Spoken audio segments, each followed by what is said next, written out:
US president Donald Trump ഉൾപ്പെടെയുള്ള യുഎസിലെ പ്രമുഖർ പങ്കെടുത്ത അത്താഴ വിരുന്നിനിടെ വെടിവെപ്പ്. സംഭവത്തിൽ ആർക്കും പരിക്കേറ്റിട്ടില്ലെന്നാണ് പ്രാഥമിക റിപ്പോർട്ട്. സംഭവത്തിൽ ആർക്കും പരിക്കേറ്റിട്ടില്ലെങ്കിലും അന്വേഷണം ആരംഭിച്ചിട്ടുണ്ട്. കഴിഞ്ഞ ദിവസം അമേരിക്കയിൽ ലോകത്തെ ഞെട്ടിച്ച സംഭവമാണ് അരങ്ങേറിയത്. വൈറ്റ് ഹൌസ് കറസ്പോണ്ടൻസ് അസോസിയേഷൻ അത്താഴ വിരുന്നിലാണ് ചരിത്രത്തിൽ രേഖപ്പെടുത്തുന്ന ആ സംഭവവും വെടിയൊച്ചയും ഉണ്ടായിരിക്കുന്നത്. അമേരിക്കയുടെ പ്രസിഡന്റും പ്രഥമ വനിതയും ഉന്നത ഉദ്യോഗസ്ഥരും ഇരുന്ന വേദിയിലേക്ക് വെടിയൊച്ചകൾ ഇരച്ചുകയറി. ലോകം ഒരു നിമിഷം സ്തംഭിച്ചുപോയ അവസ്ഥ. അതെ, കഴിഞ്ഞ കുറച്ചു വർഷങ്ങൾക്കിടെ ട്രംപിന് നേരെ നടക്കുന്ന മൂന്നാമത്തെ ആക്രമണ ശ്രമമാണ് അവിടെ നടന്നത്. ഇതോടെ വാഷിംഗ്ടൺ ഹിൽട്ടണിലെ സുരക്ഷാ ക്രമീകരണങ്ങളെക്കുറിച്ച് വലിയ ചോദ്യങ്ങളാണ് ഉയരുന്നത്. ലോകത്തെ ഏറ്റവും സുരക്ഷിതമായ രാജ്യമെന്ന് അവകാശപ്പെടുമ്പോഴും സ്വന്തം പ്രസിഡന്റിന് ഒരേ സ്ഥലത്ത് വെച്ച് വീണ്ടും വെടിയേൽക്കേണ്ടി വരുന്നത് അമേരിക്കൻ സുരക്ഷാ ഏജൻസികൾക്ക് വലിയ തിരിച്ചടി തന്നെയാണ് സൃഷ്ടിച്ചത്. വെടിവെപ്പുണ്ടായ നിമിഷം തന്നെ ട്രംപിനെ സുരക്ഷിതമായ സ്ഥലത്ത് നിന്നും മാറ്റി. പരിഭ്രാന്തിക്കിടെ അദ്ദേഹം അല്പം തെന്നി വീണെങ്കിലും ഉദ്യോഗസ്ഥർ ഉടൻ തന്നെ അദ്ദേഹത്തെ എഴുന്നേൽപ്പിച്ച് സുരക്ഷിത സ്ഥലത്തേക്ക് എത്തിക്കുകയായിരുന്നു.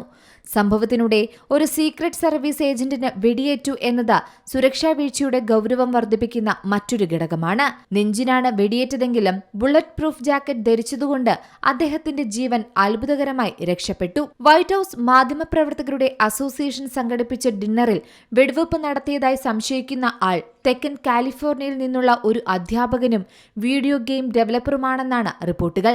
സംഭവത്തിൽ അറസ്റ്റിലായ കോൾ തോമസ് അലൻ എന്ന 31-കാരന്റെ സോഷ്യൽ മീഡിയ അക്കൗണ്ടുകളും ഇപ്പോൾ പരിശോധിച്ചു വരികയാണ്.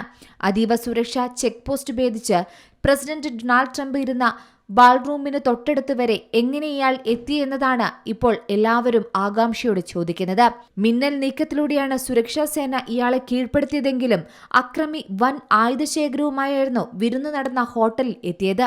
ഒരു ഷോട്ട് ഗൺ, ഹാൻഡ് ഗൺ കൂടാതെ ഒന്നിലധികം കത്തികൾ എന്നിവ ഇയാളിൽ നിന്നും കണ്ടെടുക്കുകയും ചെയ്തു.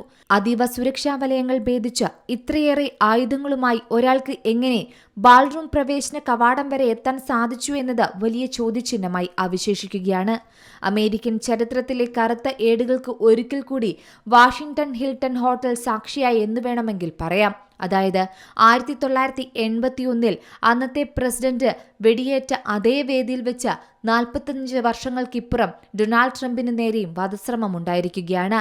ഇത് ലോകത്തെ ഞെട്ടിച്ചിരിക്കുന്ന സംഭവം തന്നെ. News desk C Malayalam news. ഏറ്റവും പുതിയ വാർത്തകളും വിശേഷങ്ങളും വിരൽത്തുമ്പിലറിയാൻ സി മലയാളം ന്യൂസ് എല്ലാ ഡിജിറ്റൽ പ്ലാറ്റ്ഫോമുകളിലും ലഭ്യം.